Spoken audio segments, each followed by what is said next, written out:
Halo, assalamualaikum. Di video kali ini kita akan melakukan perbaikan di laptop Asus Gaming ya, seri TUF FX505GD. Jadi kasusnya ini adalah tidak bisa dicas. Awalnya dia mati total, sudah diperbaiki dan ada penyakit yang lain ya selain mati total, yaitu ternyata laptop ini tidak bisa dicas. Jadi untuk di prosentase baterai itu tidak nambah, dia stagnan di angka tertentu saja gitu.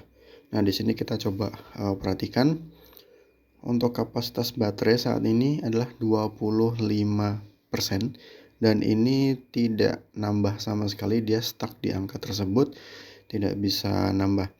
Nah, permasalahan seperti ini bisa terjadi di bagian baterai, bisa juga terjadi di bagian motherboard. Ini tadi sudah saya coba eksekusi di bagian software, ternyata masalahnya bukan di software ya, di hardware-nya.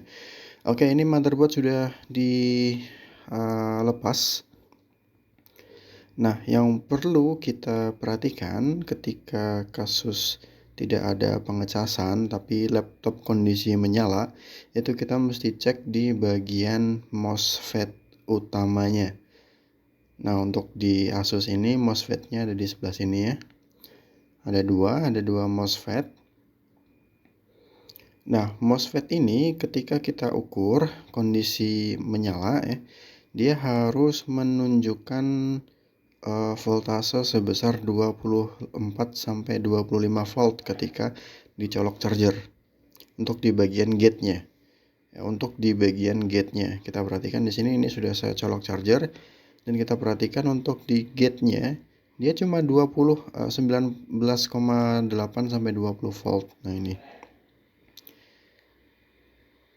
Nah, kita coba cek lagi, ini gate yang perlu kita cek adalah di gerbang gate-nya, itu ada di pin 4. Ya, karena ini N channel, harusnya gate itu di atas 20 volt, yaitu 24 sampai 25, dan ini saya cek dia hanya 20 volt saja. Nah, kita akan coba ganti MOSFET-nya dengan MOSFET yang lain ya. Barangkali kerusakan terjadi di bagian MOSFET sehingga tidak bisa ngecas. Ini sudah saya siapkan bangkai Asus TUF dengan seri yang sama, hanya beda prosesor ya. Yang ini saya menggunakan bangkai prosesor AMD, sedangkan yang akan kita eksekusi itu prosesornya adalah Intel Core ya. Oke, kita akan ambil MOSFET yang ada di bangkaian ini, kita akan pindah. Jadi walaupun dia beda seri, beda prosesor, tapi layoutnya sama dan untuk MOSFET yang dipakai pun juga sama di sini. Oke, ini kita tambahkan flux supaya lebih mudah untuk memasang. Ya, ini kita lepas dulu untuk MOSFET yang rusak, kita ganti dengan MOSFET yang kita ambil dari bangkai laptop yang tadi.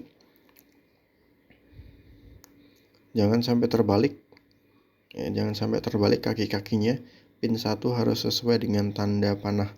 Jadi di motherboard di situ nanti akan bisa dilihat ada tanda panah kecil ya. Oke, itu menunjukkan dia tempat untuk pin 1. Oke, ini sudah saya pasang dan kita akan coba tunggu sampai dingin terlebih dahulu. Ya, agak dingin banget ya, hangat juga nggak apa-apa. Kita akan melakukan cek apakah dia sudah muncul 24 atau 25 volt di bagian gate-nya. Oke, ini kita tunggu dulu sampai dia cukup dingin. Jadi jangan ketika masih panas dicek, diberikan arus tegangan, nah seperti itu jangan. Oke, ini sudah beberapa menit saya dinginkan. Kita akan coba cek apakah dengan mengganti MOSFET-nya ini bisa terselesaikan atau tidak. Kita colok charger.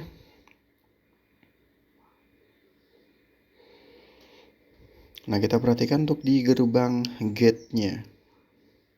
Ternyata masih sama ya. Gerbang gate-nya tidak berubah, masih sama. Nah, kalau seperti ini berarti kita mesti ganti gate yang satunya juga. Jadi dua-duanya harus diganti kalau sudah seperti ini.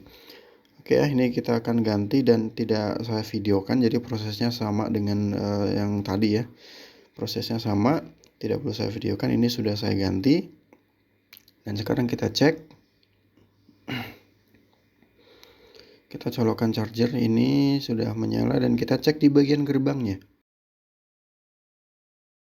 Kita perhatikan di bagian gerbang apakah sudah di atas 20 volt.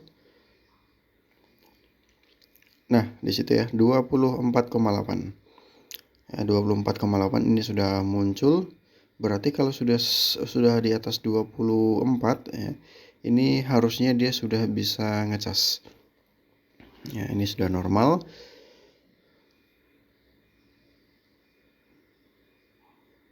Nah, sudah muncul, ini sudah normal, berarti harusnya sih sudah bisa ngecas ya harusnya. Oke, ini kita akan coba rakit ulang.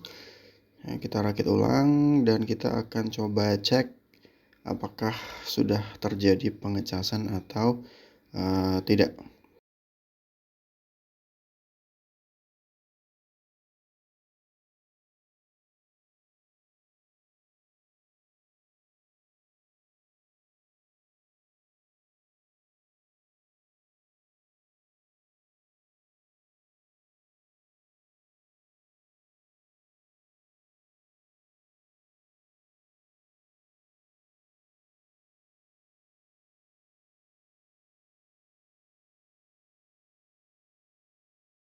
Oke, untuk proses perakitan sudah selesai. Untuk proses perakitan ini sudah selesai, kita akan coba nyalakan laptopnya.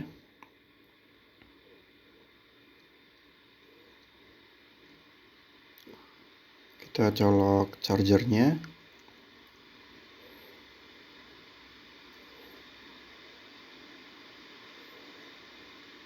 Dan kita tunggu sampai dia loading ke tampilan menu. Dan ini dia. Dia sekarang di 84% ini, mohon maaf ini ketika melakukan pengecasan tadi itu saya lupa buat merecord ya. Saya lupa buat merecord karena ada yang datang servis sampai dia naik ke 84% ini. Nah, ini sudah bisa ngecas ya, ditandai dengan ada keterangan di sebelah kanannya itu 11 minutes until fully charged tadi itu.